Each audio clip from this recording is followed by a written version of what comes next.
Pernahkah Anda memiliki ide brilian di kepala lalu Anda mulai mengetiknya dengan semangat berapi-api? Tapi anehnya, baru berjalan beberapa halaman semangat itu hilang. File itu kemudian tertutup, tersimpan di folder dokumen dan tidak pernah Anda buka lagi selama berbulan-bulan.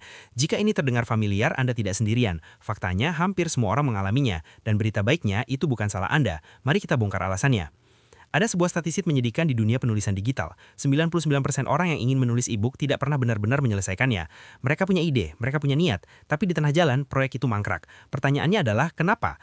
Apakah menulis itu sebegitu sulitnya? Atau ada sesuatu yang fundamental yang kita lewatkan sejak awal? Di video ini, kita akan membahas akar masalah kenapa mayoritas karya tulis mati sebelum lahir, dan bagaimana memastikan Anda masuk ke dalam golongan 1% yang berhasil menyelesaikannya.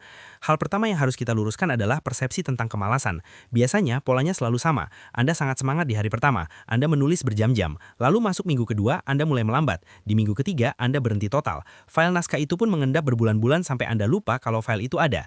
Saat ini terjadi, suara hati Anda mulai menghakimi. Ah, dasar aku pemalas, atau aku memang tidak konsisten. Dengarkan ini baik-baik. Kegagalan Anda menyelesaikan tulisan bukan karena karakter Anda lemah, bukan karena Anda pemalas. Kegagalan itu terjadi karena cara menulis yang Anda gunakan sudah keliru sejak awal. Anda sedang mencoba berlari maraton dengan sepatu yang salah. Coba bayangkan perbedaannya di sini. Jika Anda percaya masalahnya adalah karakter atau sifat Anda yang pemalas, maka satu-satunya solusi yang Anda miliki adalah motivasi. Anda akan memaksakan diri, mencoba mendorong batu besar ke atas bukit dengan tangan kosong, berat, melelahkan, dan kemungkinan besar batu itu akan menggelinding kembali menimpa Anda. Tapi, jika kita melihat ini sebagai masalah sistem, ceritanya berubah total. Kalau sistemnya yang salah, motivasi sebesar apapun tidak akan pernah cukup. Anda tidak butuh teriakan penyemangat, Anda butuh pengungkit, Anda butuh alat bantu yang membuat batu itu bergerak dengan tenaga minimal. Jadi, berhentilah menyalahkan diri sendiri dan mulailah mengevaluasi cara kerja Anda. Kenapa sistem yang ada sekarang sering gagal? Karena metode menulis tradisional yang sering diajarkan di luar sana sebenarnya adalah resep kegagalan yang tersembunyi. Metode lama menuntut Anda untuk memiliki fokus yang panjang, disiplin tingkat dewa, dan energi mental yang selalu prima setiap hari. Mereka menyuruh Anda duduk diam selama 4 jam tanpa gangguan. Jujur saja, ini bukan metode untuk manusia normal dengan pekerjaan, keluarga, dan notifikasi handphone yang terus berbunyi. Metode tradisional itu dirancang untuk robot, atau untuk penulis full-time yang hidup di dalam gua. Bagi kita manusia biasa, itu adalah jalan pintas menuju burnout.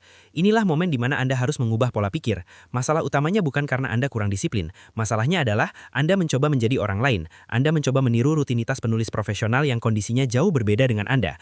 Ketika realitas hidup Anda menabrak ekspektasi tinggi tersebut, kaca itu pecah. Anda merasa gagal. Padahal yang Anda butuhkan hanyalah cara menulis yang menyesuaikan kondisi Anda sekarang. Bukan Anda yang harus mengubah hidup demi menulis, tapi metode menulisnya yang harus beradaptasi dengan hidup Anda yang sibuk.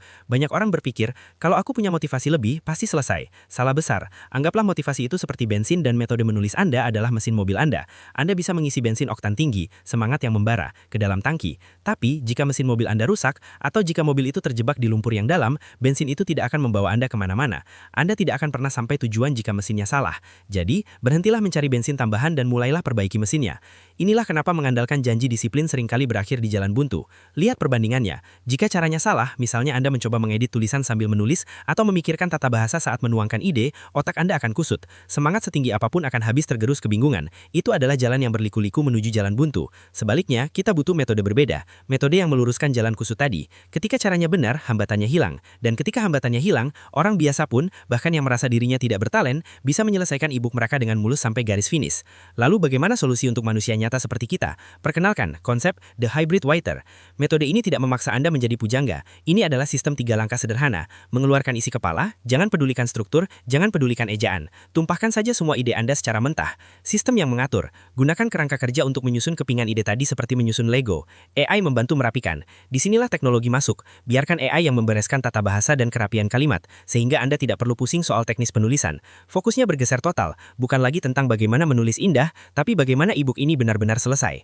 Prinsip terpenting dari metode ini hanya satu kata, selesai. Sebuah naskah yang sempurna tapi masih tersimpan di folder draft selamanya, nilainya adalah 0. Tidak ada yang bisa membacanya, tidak ada yang bisa mengambil manfaat darinya.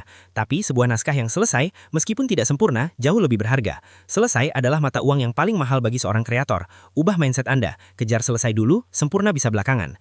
Jadi, jika saat ini e-book atau tulisan Anda belum jadi, saya ingin Anda tahu satu hal. Itu bukan karena Anda payah. Anda hanya sedang memakai cara lama yang memang tidak dirancang untuk manusia nyata di era modern ini. Begitu Anda mengganti caranya, dari metode tradisional yang berat ke metode hybrid yang fleksibel, rasa bersalah itu akan hilang, beban berat di pundak Anda akan terangkat, dan akhirnya, satu hal ajaib akan terjadi. Untuk pertama kalinya, Anda akan melihat kursor di layar Anda berhenti bergerak di halaman terakhir, dan Anda bisa berkata dengan bangga, selesai. Terima kasih telah menonton, sampai jumpa di video berikutnya.